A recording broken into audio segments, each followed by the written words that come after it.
नमस्कार दोस्तों, आइए मैं ले चल रहा हूं उत्तर प्रदेश की राजधानी में, जहां पर अब विपक्ष देखे किस तरीके से भारतीय जनता पार्टी और उत्तर प्रदेश के मुख्यमंत्री योगी आदित्यनाथ को घेरने का काम कर रहा। आखिर मामला क्या है, आइए ये भी हम तस्वीर साफ कर रहे हैं।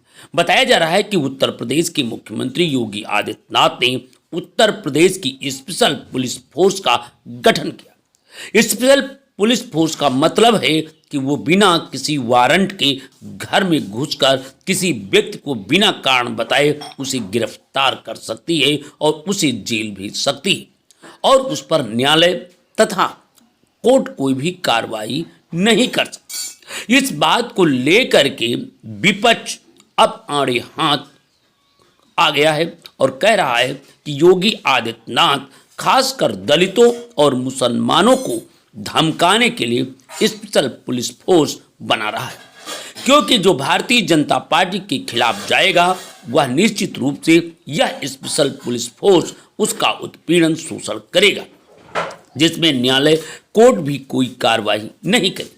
परंतु ये बात सही है या गलत है, इसकी पुष्टि अब तक टीवी न्यूज चैनल एवं जनता की अदालत नहीं कर रहा है, परंतु जो चर्चा का विषय है वो हम जरूर आपको सुनाएंगे।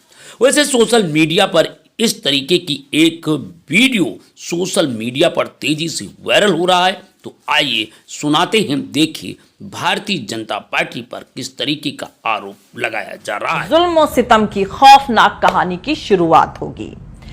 योगी आदित्यनाथ सरकार ने Uttar Pradesh special security force act 2020 को लागू कर दिया है। इसके तहत Uttar Pradesh special security force UPSSF को बिल्ड किया गया है, उसको बनाया गया है। उत्तर प्रदेश सरकार की तरफ से रविवार यानी बीते संडे देर रात को कहा गया है कि उत्तर प्रदेश एसएसएफ मुख्यमंत्री योगी आदित्यनाथ का ड्रीम प्रोजेक्ट है।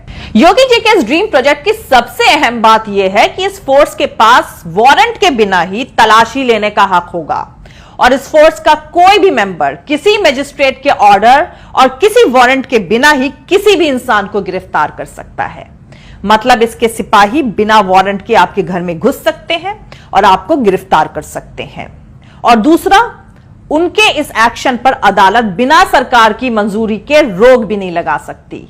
तीसरा, इन्हें पेमेंट देकर कोई भी प्राइवेट उद्योगपति यानी इंडस्ट्रियलिस्ट भी इस फोर्स का इस्तेमाल कर सकता है। मतलब अब इंडस्ट्रियलिस्ट मजदूर नेताओं और जमीन ना देने वाले किसानों के घर में इस फोर्स को भेज सकते हैं और उन्हें गिरफ्तार करवा सकते हैं। और इन बेचारे किसान और मजदूरों को बचाने के लिए अदालत बीच में नहीं आएगी। इसके अधिकार यानी इसके राइट्स कानून से भी ऊपर होंगे, क्योंकि अदालत भी सरकार की इजाजत के बगैर एसएसएफ यानी Uttar Pradesh special security force की किसी भी प्रोसीडिंग में इंटरफेयर नहीं कर सकेगी। जरा सोचिए, अब आपको उत्तर प्रदेश में स्पेशल सिक्योरिटी फोर्स के लोग किसी वारंट के बिना, किसी रिकॉर्ड के बगैर अरेस्ट करेंगे, तो उनको आपको रिहा करने की जरूरत भी नहीं पड़ेगी, क्योंकि वो तो साफ साफ कहा जा सकता है ना कि भैया हमने तो गिरफ्तार ही नहीं किया।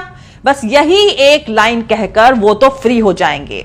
ना कोई सवाल पूछेगा, ना कोई जवाब मिलेगा। भागते रहिए इधर से उधर, खटखटाते रहिए दरवाजे, कुछ नहीं होगा, क्योंकि इंसान को किडनैप करने की प्लानिंग लगभग तैयार हो चुकी है।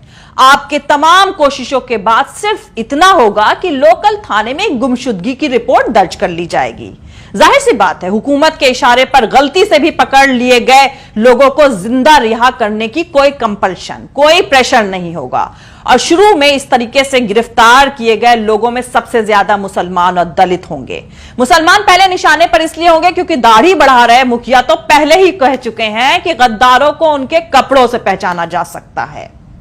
तो दोस्तों, योगी जी के इस ड्रीम प्रोजेक्ट के तहत उत्तर प्रदेश में जो नई पुलिस फोर्स बनाई जा रही है वो एक सियासी मकसद हासिल करने का भाजपा का एक छोटा सा एक्सपेरिमेंट है। अगर भाजपा इसमें कामयाब होती है तो देश में आने वाले वक्त में